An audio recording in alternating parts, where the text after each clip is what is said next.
Armstrong is on the moon. Neil Armstrong, 38-year-old American standing on the surface of the moon on this July 20th, 1969. That's one small step for man, one giant leap for mankind.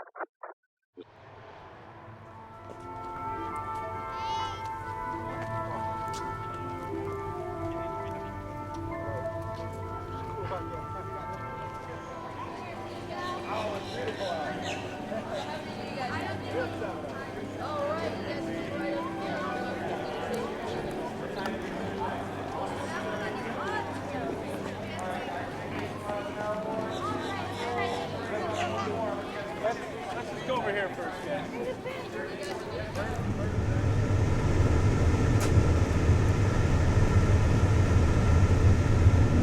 Well, this area that we're approaching is called the operational area of the launch pad. It's where we reconfigure, configure, and assemble the orbiter to make it into a shuttle. These three buildings that we're coming upon, right out in front of us, are the orbiter processing facilities, numbers 1, 2, 3 for Endeavour, Atlantis, and Discovery. Of course, Discovery's out on the launch pad right now. I believe they're rotating the rotating service structure away from the shuttle right now so they can roll back the orbiter this evening.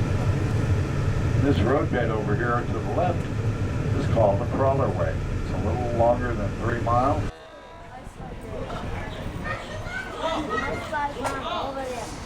Oh, I spy grandma. She sees us now.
Take the ramp down.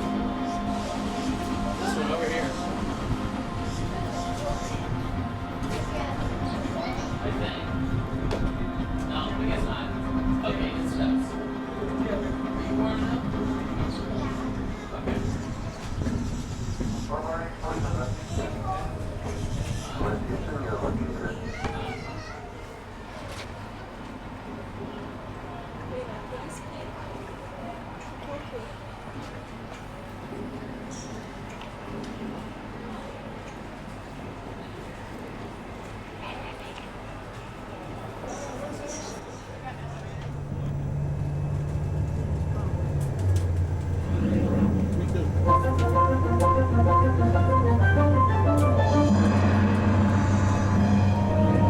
Hi, I'm Dave Frank, and I'm master of the Freedom Star. Freedom Star. Over here on the right is the VAB, the Vehicle Assembly Building. It is 129 million cubic feet, time it was built, it was the largest in the world. That's by volume, not height. Give you an idea how big the building is, if you look up there at the flag, that flag is 209 feet tall, 110 feet wide. I'm on the roof of that building. You have just about an acre left over for parking. I'd like to have that garage in your backyard. Now we're going to listen to another video on Commander Eileen Collins. You got to follow procedure. That's the main thing. Safety is the most important issue when it comes to working in the Army. Every procedure you work, you want to take it as being the first time. You don't want to get too confident with it because you can make mistakes. You don't want to make a mistake working on this thing. It's very important part of history. The shuttle is really the building block for further exploration. You'll use the shuttle to go to the space station. Eventually we're going to go back to the moon. We're going to go on to Mars. Good afternoon, my name is Kevin. On behalf of NASA and the Kennedy Space Center, welcome to the Apollo Saturn V Center. The next show, which is through the doors behind me, will be 10 minutes long. You'll get to witness the actual launch of the Apollo 8 with Frank Borman, Jim Lovell, and Bill Anders from December the 21st of 1968. The actual consoles that you will see in front of you are the actual consoles ever used during that launch. And good afternoon, ladies and gentlemen. My name is Joanne, and welcome to the firing room. It's going to get very noisy in here in just a few minutes. You're also going to be able to feel the vibrations of the liftoff. This is the firing room. Launch control for the Apollo missions. This is not a mock-up. These are the very consoles we sat at when men first took off to fly to the moon. The tragedy of Apollo 1 had put us a year and a half behind. The first Apollo crew did not die in vain. This was to be their testament.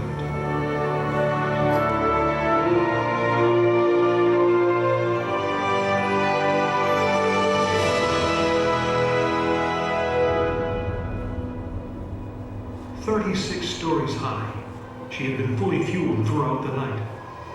The liquid oxygen in her tanks caused ice to form on the outside of the craft. Each individual system had been tested, but what we didn't know was how they would perform when all 2 million began to work together.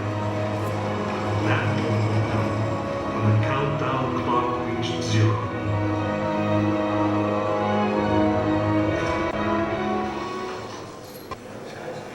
You are now in the final minutes before the launch of Apollo 8, right here where it actually happened.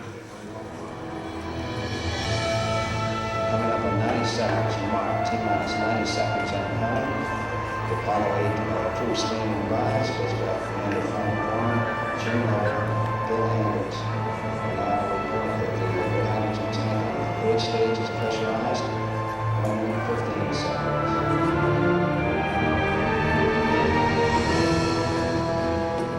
All 3 stages are pressurized at this time as before, 67 mark, and close to 1.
safely to the Earth. I know. I'm Jim Lovell, and I was one of the crew of this spacecraft, Apollo 8. We were the first men to see the surface of the moon from just a few miles away. Now, on the other side of those doors, you'll find an actual Saturn V moon rocket. It's still the most powerful, the most complex machine ever built. The exhibit hall is home of many items from the Apollo program. Along with the rocket, we have a lunar rover used in training, an Apollo command module and lunar module. Be sure to see and touch an actual moon rock on display, located at the nose end of the Saturn V rocket.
Also at the nose end of the rocket, don't forget to witness Neil Armstrong's historic landing and walk on the moon in July of 1969.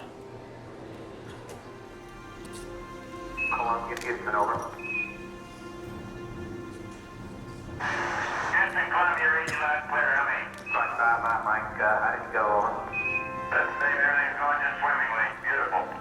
Great. We're standing by for Eagle. Okay, Houston, come along.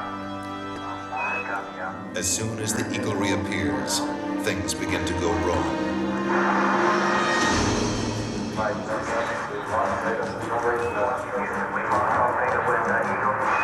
Radio communications break down. Eagle, Houston, did you call? Messages to Eagle must be relayed through Mike Collins aboard the command module Columbia. Throughout the crucial final checks, contact with the Eagle keeps dropping out. Don't lose that data. And Flight Director Gene Kranz inches closer to aborting the mission. Columbia, Houston, we lost Eagle again. Okay, we got data back. Radar flight looks good. With the vital computer links temporarily holding, the moment of decision is now. Okay, all flight controllers, go to go for landing. Retro, go. Vital, go. Guys, go. Control, go. Telcom, go. ESC, go. Econ, now. Surgeon, go. Capcom, we're go for landing. Eagle, Houston, you're go for landing, over. I understand, go for landing.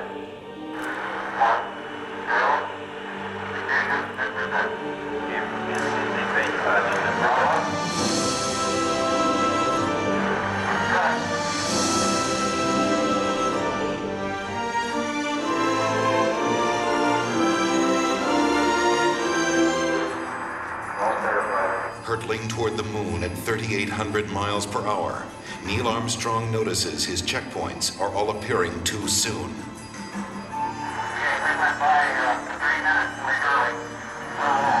This means a serious navigation error. You think you're a little just long downrange? At these speeds, 3 seconds long means missing the safe landing zone by 3 miles.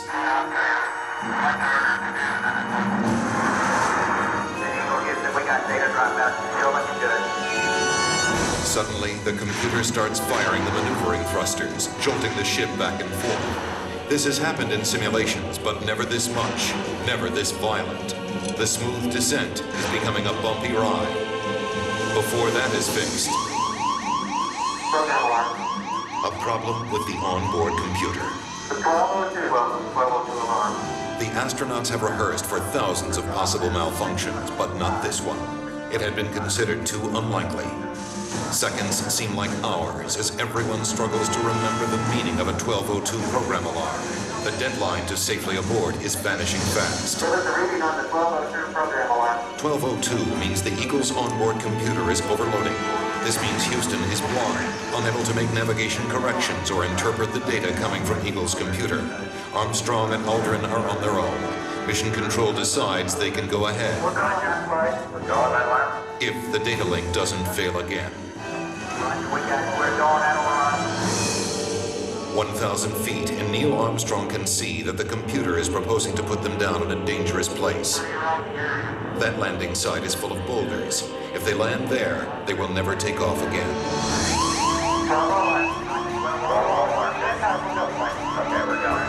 At 350 feet, Armstrong ignores his computer navigation and veers away from the rocky landing site with no time to explain to Mission Control. Okay, all flight controllers, hang tight. In Mission Control, everybody is stunned. At 300 feet, the Eagle has left its flight plan and taken off at full speed across the face of the moon. Eagle, Houston, is descent to fuel. Monitor, over. 90 seconds of fuel remaining. Now less than 200 feet, and the Eagle is too low to safely abort back into orbit. They call this part of the flight plan Dead Man's Curve. All that's left for Mission Control is to read off the fuel remaining in seconds. 60 seconds. 60 seconds. The entire moon landing has come down to 2 men and 1 minute. Forward. 40 feet down, 2.5.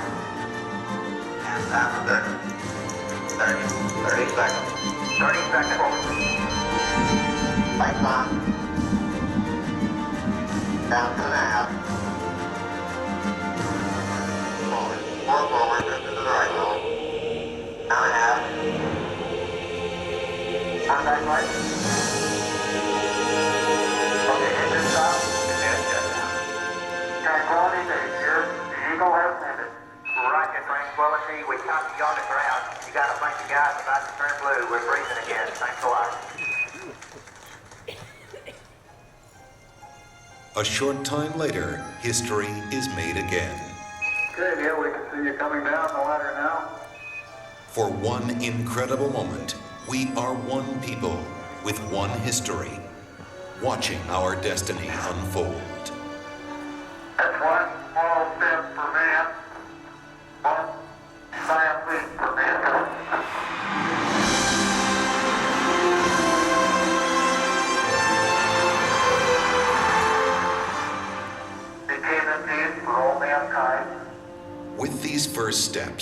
mankind stood on the highest ground, and we saw our planet as our home port in the endless ocean of space. There was something which was surprising to me. That occurred as I was standing on the surface. Just after we had landed, I'd gone down, standing on the surface, and looking at planet Earth for the first time. Seeing the beauty, seeing the finiteness of it, the limits of it, and realizing what a shame it was that people were confronting each other on that planet without realizing what it was doing to the planet. It was a very emotional moment for me. I actually shed a couple of tears. Something totally unexpected for an engineer fighter pilot to be crying quietly up there on the moon.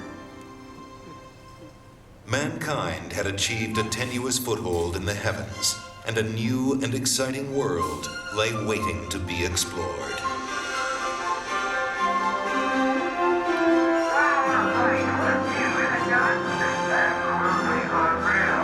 The first mission had stayed for only one day, but over the next 3.5 years, 5 more Apollo missions visited the moon, and with each one, we stayed longer, roamed further, and discovered more.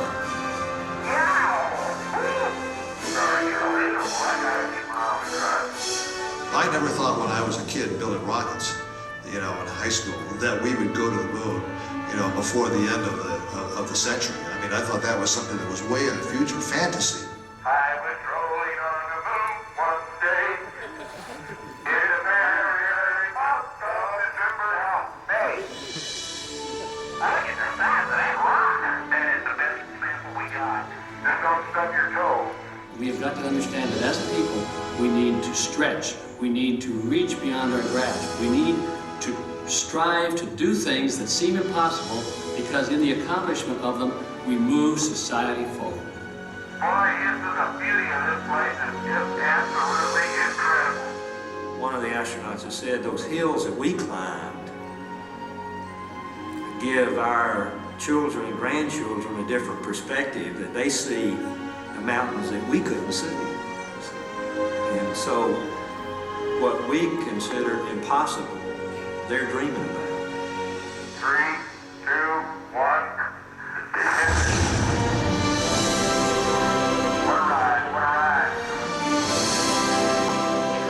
I say ground control. The thing that my mom can't understand is I'm terrified of heights, but I want to be an astronaut. There's so many things I'd love to do. I would explore, I'd look for astronauts, always something. What's it trying to tell you? That you belong up there with them. The Apollo program ended in December of 1972, but our journey into space is just beginning. I'm Neil Armstrong. The future of space travel is being written right now in the dreams and imaginations of a new generation. Perhaps that's the greatest legacy of Apollo. It shows our children and grandchildren that courage, imagination, and the will to explore, no dream is impossible.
model of the PKM, or perigee kitten, for the Intelsat satellite. The gold mylar colored palette you see is the actual structure on which the retrieved Intelsat was placed for repair. The stranded communications... Why there was You are now standing on the flight deck of the Space Shuttle Explorer. Explorer is a full-scale model of Space Shuttle orbiter. This exhibit, like each of NASA's full operational Space Shuttle vehicles, is 122 feet long, over 50 feet in height, and has a wingspan of 70